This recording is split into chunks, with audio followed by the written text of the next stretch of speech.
It's a West versus East contest here in the windy city of Chicago, Illinois, as the Bulls play one at home.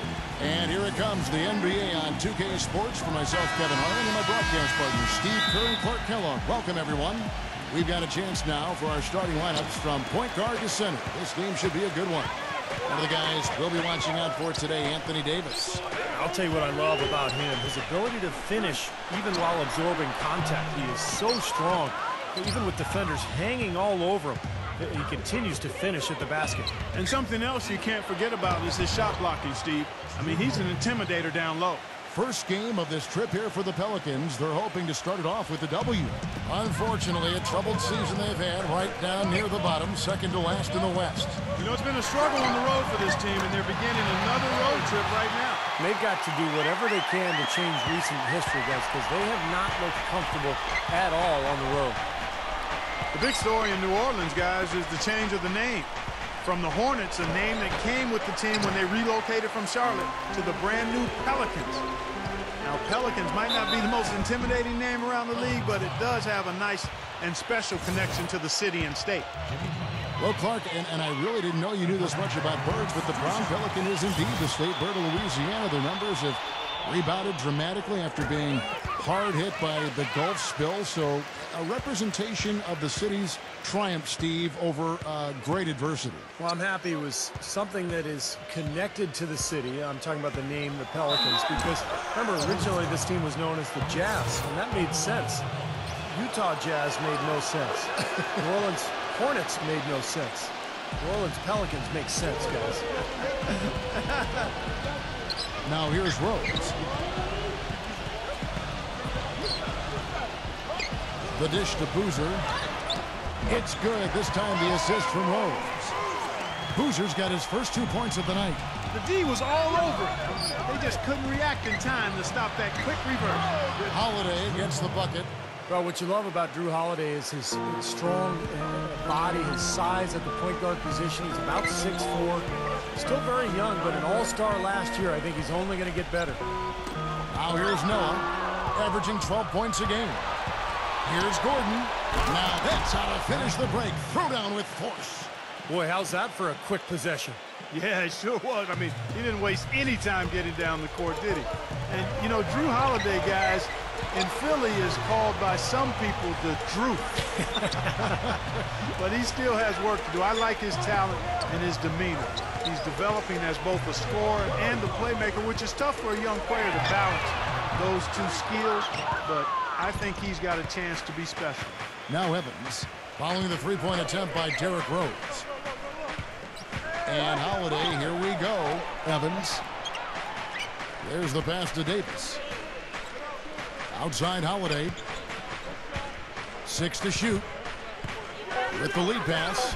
And the basket by Gordon.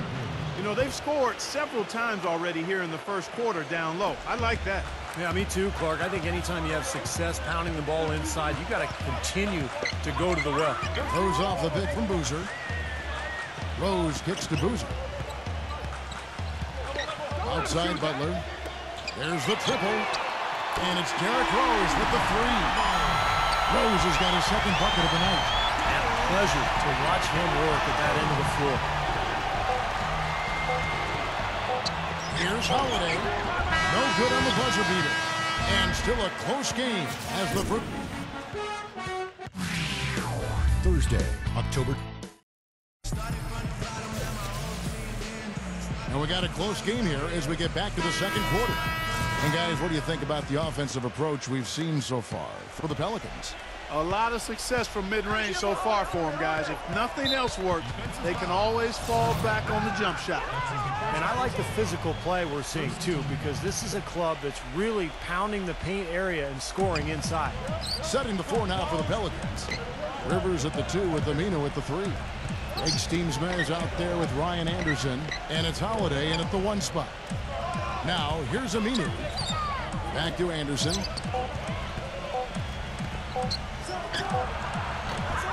Rebound by Butler. Jimmy Butler was the last pick of the first round back in 2011 by the Bulls. And last season, I tell you what, he really solidified his place in the rotation, guys. He's still developing his outside shot, but he brings an awful lot to light to the table. And for Jimmy Butler, what a story. Abandoned as a child, bounced around from home to home. One coach would take him in, another family would take him in. It was a very tough upbringing down in the Houston area. He overcame tremendous odds. And to be where he is today with the great attitude after a short time at Marquette, it speaks volumes of his character. Well, it sure shows in his play, doesn't it? I mean, just the way he hustles and draws fouls, rebounds, defends. He can guard multiple positions out there. You just love his overall game and his toughness and what he brings to this team. Let's go to our sideline reporter, Doris Burke. Doris, what do you have? Well, gentlemen, there has been a lot of pressure on this Bulls team to get to the finals. Derrick Rose thinks that they are set up to win multiple championships. He says, quote, "To me, to win a championship, you need a team full of winners that's willing to sacrifice. We got all the pieces, starting with the front office, our owners, the coaching staff, down to the players." That kind of quote puts more pressure on the team, but they are set to make a deep run, guys. Defense, really their identity. That's how they win. Now, here is Holiday. He's got 9. Rivers. Yes, and it's Holiday with the assist that time. Rivers has got his first 3 points of the game. Boy, I tell you, the Bulls showed how resilient they could be without Derrick Rose last season. They played competitive basketball, but up against the Western Conference, they just didn't quite have the same punch. Got beat up pretty good out west. Now Rivers. After Kirk Heinrich's three-pointer that didn't go.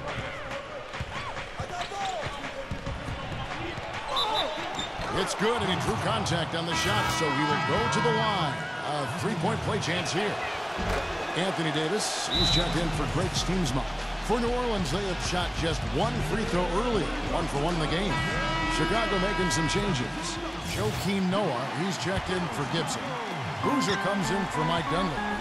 And Derrick Rose is subbed in for Kirk Heinrich. And back to the Bulls against the West. Not sure what exactly their shortcomings were, but in the end, Steve, they were only able to win 11 games out of the 30 they played out of conference. You know, the Bulls were a team that could win games on grit and toughness, but the West was a lot more talented last year than the East. And so some nights Chicago just kind of ran into reality, and they didn't have enough talent to deal with some of those Western teams. They get it back. Had a pretty good look at the basket, but defensively they did a nice job rotating, forcing the miss. And again, no good by Chicago. Pelicans leading by 5. There's 21 seconds left in the second quarter. Here's Holiday, and it's blocked by Noah. Boozer goes in. He feeds it to Rose. And a miss there on the triple. Here's Holiday. The shot is off. And a tight game here as we end the first half. Pelicans on top. They're up by 5. And now, brought to you by Sprint. Thanks for being with us here on The Sprint Halftime Report, presented by Sprint. And it's been a back-and-forth game so far with no ground given through the first half. Third quarter starting here now. One of the stories here, Drew Holiday getting it done today. Well, in terms of his points in the first half, I mean, that's pretty much what we've come to expect out of him. Yeah, that's an open book on all you need to know about what talent he has. I'll bet he adds a lot more to that tally in the second half. And now let's check out the lineups courtesy of Gatorade, all fueled up and ready to go for the second half of basketball.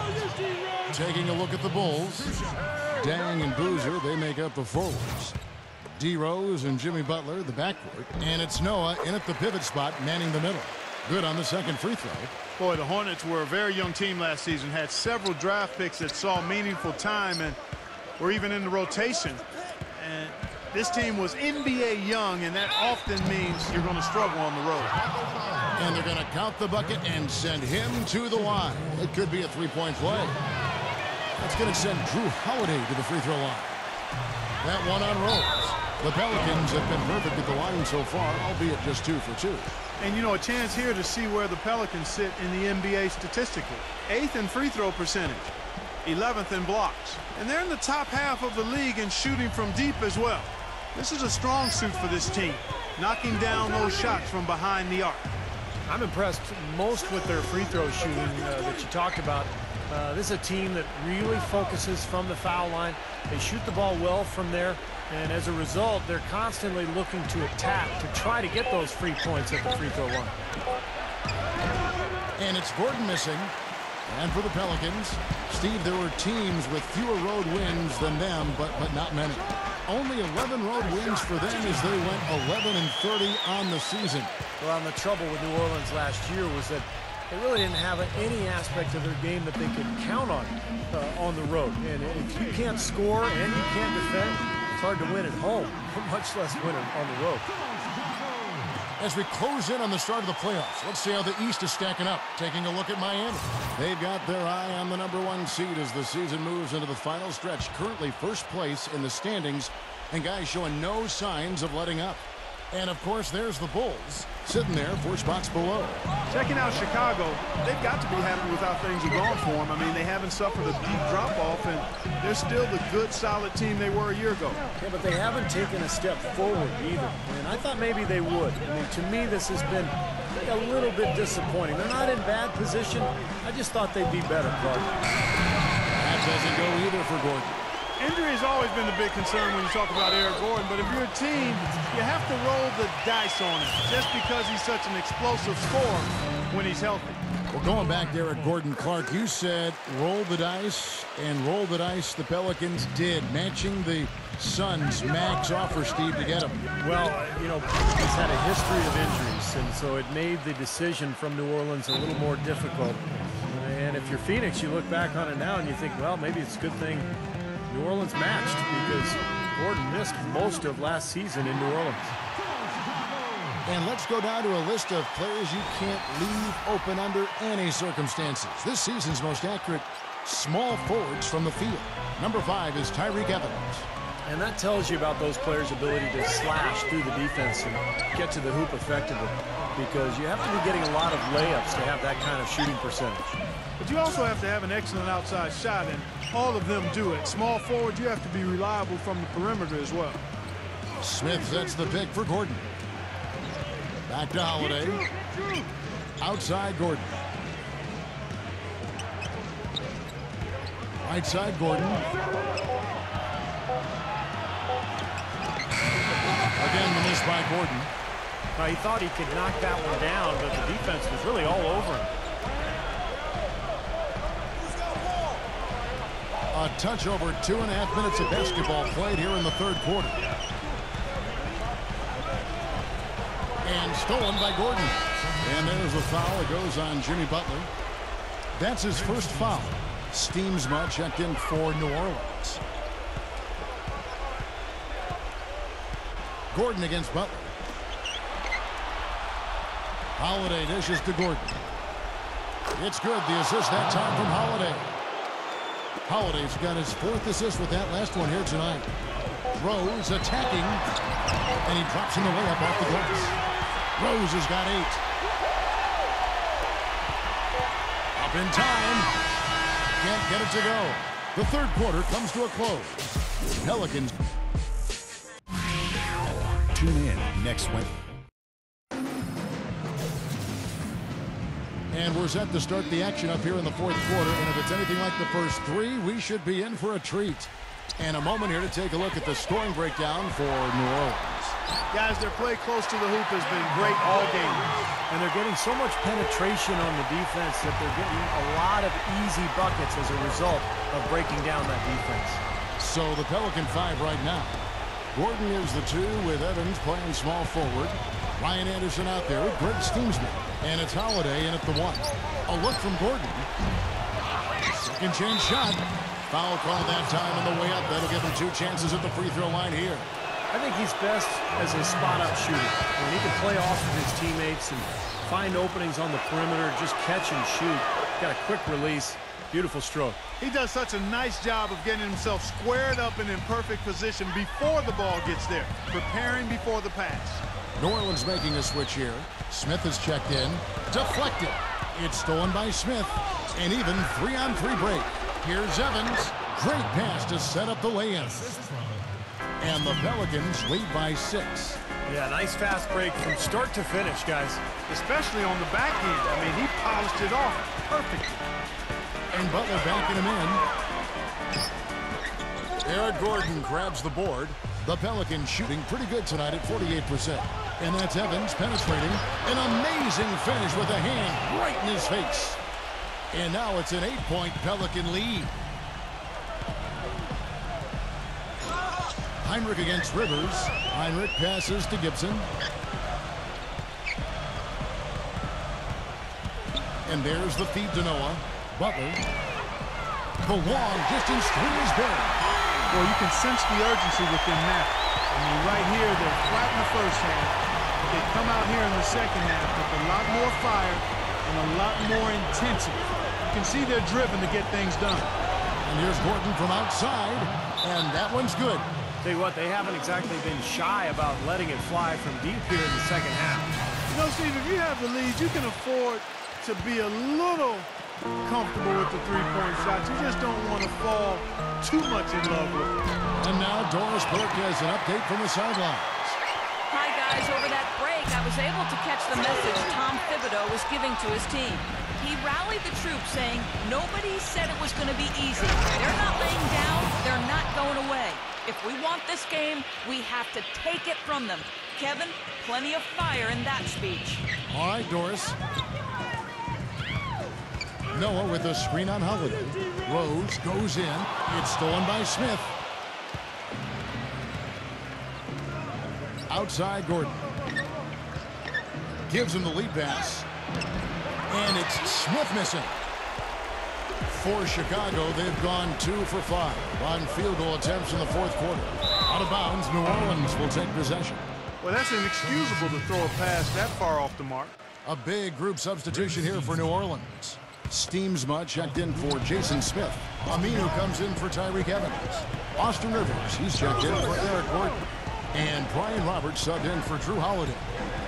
And Steamsma kicks to Aminu. It's all in by the Bulls. And going against New Orleans, their first game of the NBA's regular season.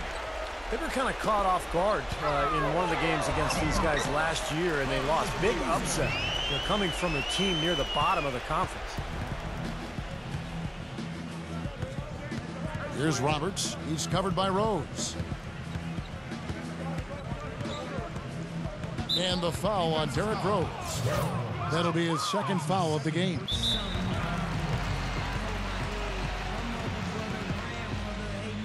Chicago calls timeout. They trail by 8. 7 seconds left in the fourth quarter of this one.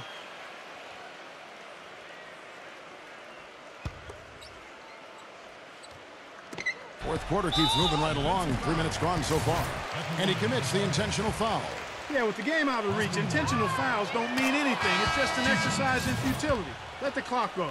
I agree with you, Clark. It just doesn't really compute at this point. And the second free throw, no good. A tough break there. And that should be enough to get the job done, even though he didn't get all of it. So we see the Pelicans get